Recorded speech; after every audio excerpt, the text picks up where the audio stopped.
Today, we're diving into the world of human design and specifically talking about the way Jenna Zoe and her team teaches it. Welcome to the podcast. I'm Gwen Aussem, and this is a show all about creating an awesome life. On this weekly show, I'll bring you interviews, ideas, stories, experiments, and share what's working for me to build an awesome life and hopefully inspire you to intentionally build your own. So, what is human design? So I went down the Google rabbit holes to try and understand what this is, why we should care. Here's an overall definition with support from Googling ChatGPT. Here's what it is overall. So from what I understand, human design is a system that blends various elements of astrology, the I Ching, the Kabbalah, and the chakra system with modern science and quantum physics. It was developed in the late 20th century, I think 1987, by Robert Allen Krakauer. So I guess when he developed it, his name changed. He became this new person or this new entity. And after he had a mystical experience and received the knowledge to create this system, there it is. And it actually kind of reminds me of when I first heard about Abraham Hicks. So Esther Hicks, who channels Abraham. It's like they went through a mystical experience and they have a new name and they're just they have this power. So I kind of was equating it to that. I don't know if that is correct, but that helped me say, maybe there's something to this. So when I read that definition, none of that means that much to me. I don't really know much about the chakra system, the Kabbalah, the I Ching, astrology. I don't know much about it. But when you start to get into the work, it really lands. And from what I understand, at the core of it, human design is really a tool for self-discovery. And that is one of my main core values right now, and could sense it from once I started getting into it that, oh, this is going to be really good. And it provides insights into your energy type, your strategies you should take, your authority, your centers, and understanding these different elements. They really help you make decisions that will be more joyful and satisfying for you and really lead to more fulfillment. So let me just share with you how you can get into it. Let's not hold back anymore. So the way I got into it right now was I went to myhumandesign.com and I did on the site for free. You can sign up with your name. You have to share where you were born, the time you were born, and the year you were born. So it's really kind of an astrological thing where they need to know literally the time. It makes a difference as well. So there's also some tips if you don't know the exact time you were born, how you can find it or take your best guess, because it makes a difference apparently. So I literally went from a skeptic to a paid app subscriber, and now I'm reading the book in about a week. I am just down the rabbit hole of human design right now. And it's really, and I want to share with you like the whole concept of when the student is ready, the teacher appears. Because when I first heard about human design, it might have been 6 months ago or something like that, from my friend Jen DeRosa. And she told me about it. I took the test. I might have done it from a different website and found out that I'm a manifesting generator. And I was like, okay, cool. But it wasn't ready to learn more, to receive the information. It just planted a seed. And my intention with this podcast is to share what I've discovered, share a few things I've learned about myself, but hopefully it might be planting a seed or might inspire you to go check it out yourself. That's all. It's just an offering of, hey, this could be an interesting way to learn more about myself. Maybe I should check it out. And I recently got back into it because I saw one of my favorite teachers or influencers in the wellness space, Melissa Wood Tepperberg. She shares about Jenna Zoe all the time. And every time I was like, check out her page, but like didn't feel called to look at it. But just in the last week, I was in. I was like, let's go down the rabbit. Let's do it. So again, when the student is ready, the teacher appears. Just trust that when you hear about something, if it won't, you keep knocking on your door, you'll open it when the time is right. So again, why human design? It's really just this really unique method of self-discovery it's so personalized. Like when you put your information in, you really feel like, ooh, this is really tailored to me. And what is so beautiful is it helps you stay in your lane, in your zone of genius, and appreciate other people's zones of genius. It can be an amazing tool to, if there's certain things that other people have that you're like, oh, I wish I could do that. I wish I had some of that. Maybe that's not actually what you're here on earth to do. It's amazing to emulate or be inspired by other people's strengths, but perhaps it's not what you're supposed to be doing.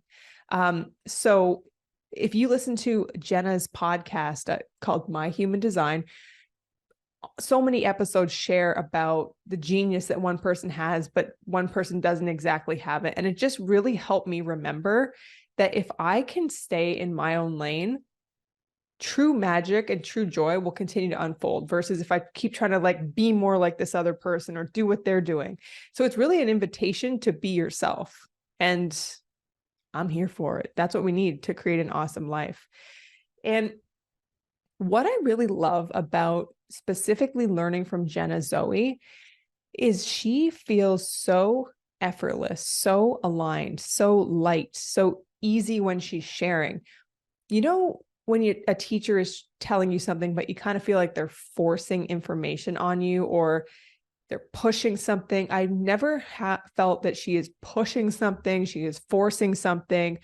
The way she speaks and teaches feels like a warm hug, feels like, oh, it's all going to be okay. And even going on her website, I've been so inspired by such a level of humility and service. So many entrepreneurs are trying to be boastful and like, I'm the number one this and the world class this, and I've been featured everywhere here and there, which is great. You know, you got to put yourself out there and be proud of what you've done, but she has been everywhere. And it's almost like you got to dig to find that she was on the Goop podcast or some huge podcast. It's like, yeah, I'm on the podcast. Like it just feels so no ego involved, just a service vibe. And it's also the way everything is laid out is so accessible and approachable.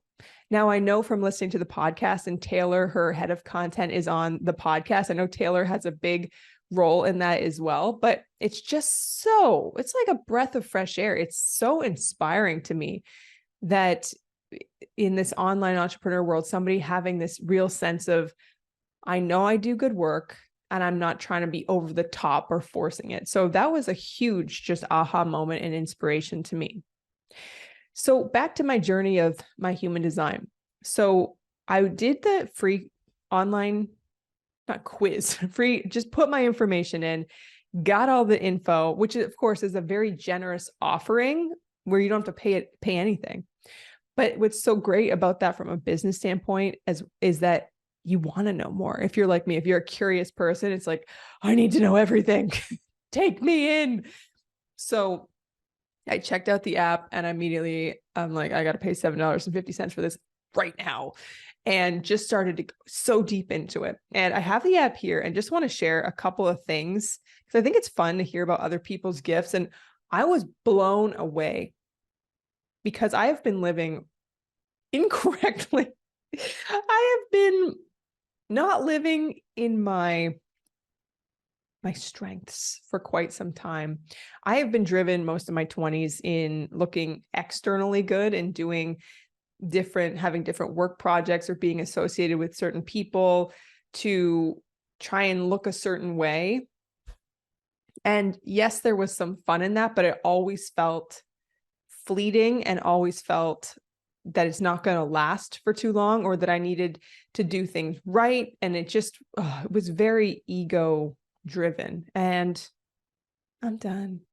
Like, ego is great to maybe encourage you to get out of bed and create something great.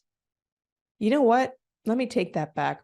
I don't exactly know. I got to go listen back to the Penny Pierce episode about what is the ego for, but I just want to live a joyful, peaceful, exciting life. So anyway, I want to tell you what my number one gift is. So when you go on the app, you get a ton of different suggestions for what are the gifts that you have that you should be bringing forth into your life or into your work. And there's your like biggest gift. And for some reason, it's only when you do it on the website. I'm hoping they'll bring it into the app as well. But basically, gift 58, called self-created joy, is apparently my greatest gift. Apparently, I'm here on earth to create and share the energy of joy. So next job I apply to, I'll just kindly say that that's really what my mission is, to create and share the energy of joy. Have I been doing, like, I agree with that, because I've been saying lately that the whole purpose of being alive is to enjoy life. But the fact that like self-created joy is what could be my biggest gift, it's hilarious. There's also, to give you some more context, there's also gifts like improvement, enthusiasm, being an ideas person, being a tastemaker or marketeer, marching to your own rhythm, creating new things, like different things like that. So mine feels almost selfish, like creating my own joy. But knowing for me what joy means to me, joy has an energy of inclusiveness, of generosity, of everyone winning. I'm not happy if I'm just on a mountaintop with everything I wanted and everyone's down here suffering. It's like joy is we're all doing it together, collaborating. So joy is actually a good thing if I get into it.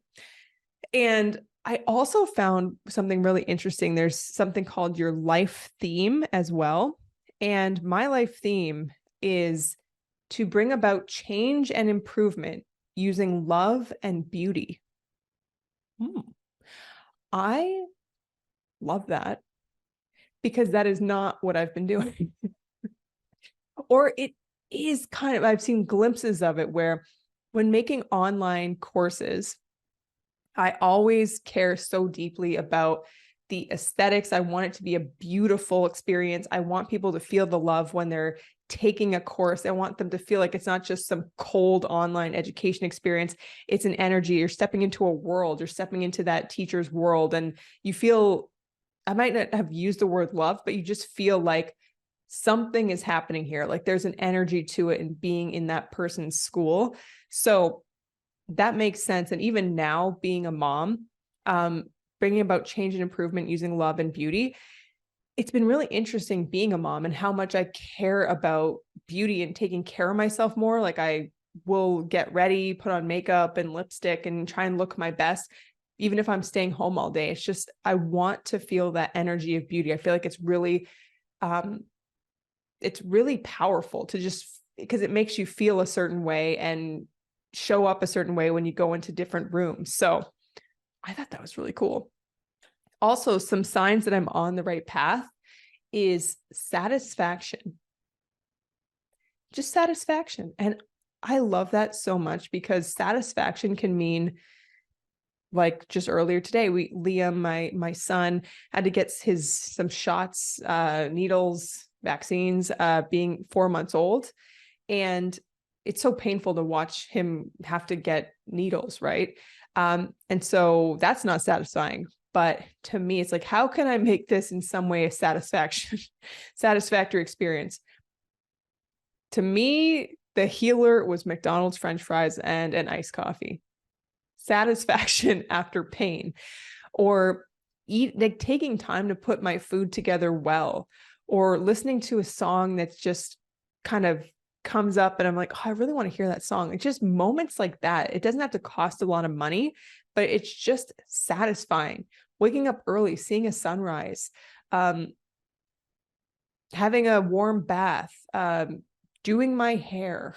That's something, like different things that are just satisfying. It's so cool to know that is specifically my way of knowing I'm on the right path.